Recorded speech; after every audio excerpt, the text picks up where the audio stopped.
Good evening, everyone. My name's Meteorologist Jacob Dickey. We're going to talk more about the chance for storms over the next 24 to 36 hours, including what we're seeing now and what we expect here moving forth. So as you're logging on here, we'll let some folks check on in. Let me know where you're watching from and if you had any damage from last night's storms.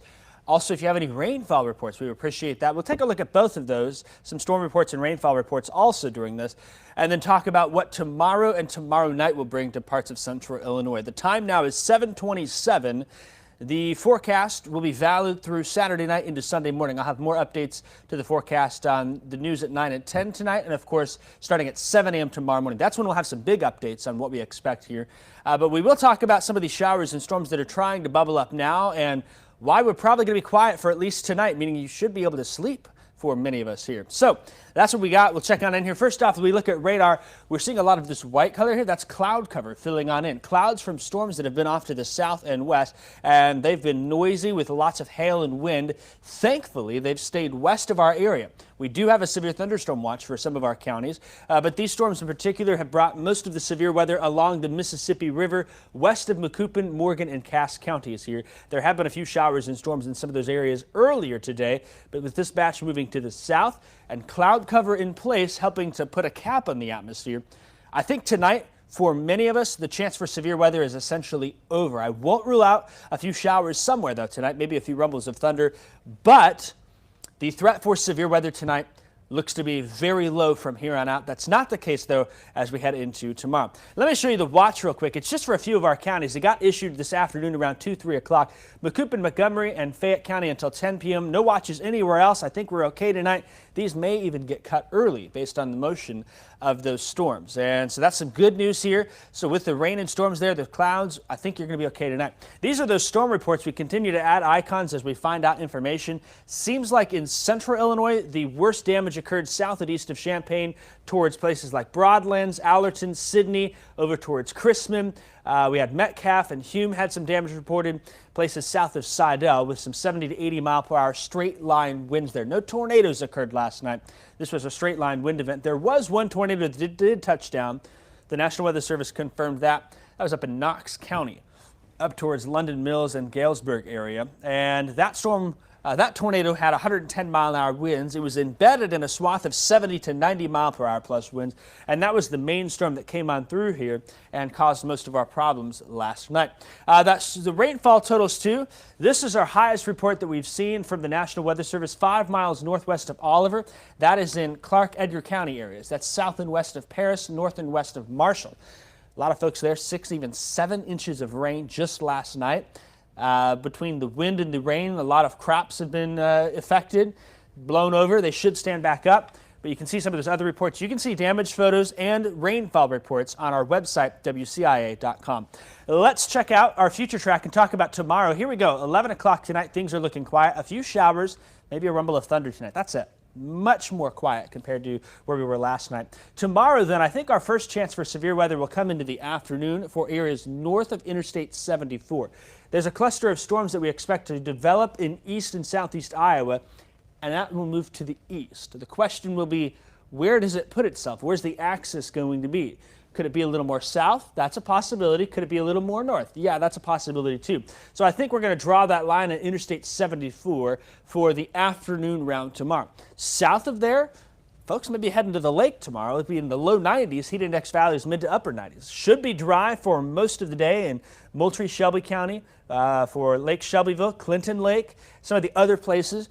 I will not rule out a few stray showers or storms during the day, but the better chance for more widespread showers and storms comes Sunday night into Monday morning. And we could see some more strong winds and severe weather with that late Sunday night, Monday morning. Another loud night, it seems like, coming our way, but at least the daytime is looking dry for anyone who wants to get outdoors and for Father's Day events or go to the lake, enjoy the summer weekend here. So we can't rule out a stray shower or storm during the afternoon. North of 74, really area-wide, but north of 74 may have a better chance for some strong to severe storms. In fact, we did up our Storm Prediction Center outlook to a level 3 enhanced risk. That's going to include areas from Bloomington, Pontiac, Watseka, and points to the north. That level 2 risk does sit along the Interstate 72-74 corridor, and the level 1 risk is down by Interstate 70. The higher chance for severe weather during the daytime will be to the north. The further north you live, the afternoon and evening we'll have to watch, especially in that orange area. Can't rule it out in the yellow, but then the yellow and the green areas may have a better chance than Sunday night into Monday morning, the overnight hours across the region. The further south and east you live, the lesser your severe weather chances are over the next couple of days. Wind, the main factor for this here, much like last night's storms, tomorrow night's storms, we'll have some strong winds, 60, maybe up to 65, 70 mile an hour gust. I don't think it'll be as bad as it was last night, but we still can't rule it out here. The other thing to note is the tornado risk up there where that enhanced level 3 risk is.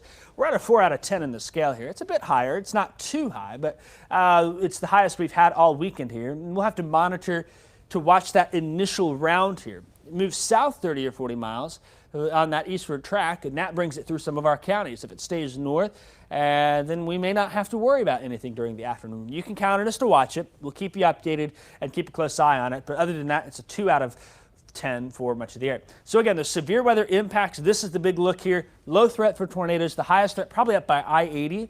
If you've got folks who want to head to Starved Rock or LaSalle, Peru, maybe over towards Morris, places like that, have maybe a little higher chance for tornadoes there. Large hail, it's medium, but probably the wind threat will win out in any storms here moving forth for the Sunday afternoon, Sunday night, Monday morning time frame. I think tonight we're done, given cloud cover that really won out today. That's good news. So tonight, again, we think you can sleep. But we'll show you the official forecast on the board. Partly cloudy, a few isolated storms, yes, are possible. But most of us, I think, will stay dry. Those storms will not be noisy and cause big problems like they did last night. Then heading into tomorrow, low 90s, very hot, a few isolated pop-ups, can't be ruled out, but we think that we may have to wait till the evening and overnight hours, especially after sunset, Sunday night into Monday morning for some of those stronger storms to roll on through. Late storms, that's the key. So I don't think your plans on Sunday during the daytime are going to be a washout. I think you'll be just fine if you're trying to hit the pool, head out to the lake, head to the park. It'll be hot. Low 90s with those heat index values into the mid to upper 90s at times in the afternoon sun. That's what I have for you. The good news, again, we think we're okay for the rest of the night tonight into tomorrow morning. We'll watch the afternoon and see what it brings for us. Generally, I think that's north of 74, but we'll watch it for everyone and keep you updated. I think for most all of us, the best chance for more strong to severe storms will come Sunday night into Monday morning, and we'll watch and see how that plays out. I don't think as of now it's going to be as big of a problem as the storms were last night, but still, you know, if you get some of those strong gusts of winds that come through your neighborhood and take down some of your trees, then that's your storm too. For last night's storms really did that in the Champaign, Vermilion, Douglas, Edgar County corners region there. That's what I have for you. I'm going to sign off here. I do have the web article updated on the app. I'll mention that. Some housekeeping notes, though. I'm having some issues with our videos online, so we're not able to get those videos posted. I'm working on it, seeing what I can pull off here, and we'll keep you updated. But the article is updated. That's why I went ahead and did this Facebook Live, just to give you a more in-depth picture for tomorrow's storms. We'll do more in coverage and keep you updated tomorrow as need be. But it seems like that the worst of the severe weather is over. We'll watch that tomorrow night round, but maybe last night was the main event for us here, and we just have to have a little severe weather for dessert tomorrow, if that's the way to say it. Hope you join us for the news at 9 and 10, and then I'll be back at 7 a.m. in the morning with more updates on the morning show from 7 a.m. till 8 a.m. And then, of course, I'll be here all Sunday afternoon watching storms with Kevin and Jack and hanging out as well. So you can count on us, and we'll keep you updated. That's all I have for you. Have a great rest of your night. It's nice and cool out there. Maybe go for a walk and then come on back. We'll see you at 10 o'clock on CBS.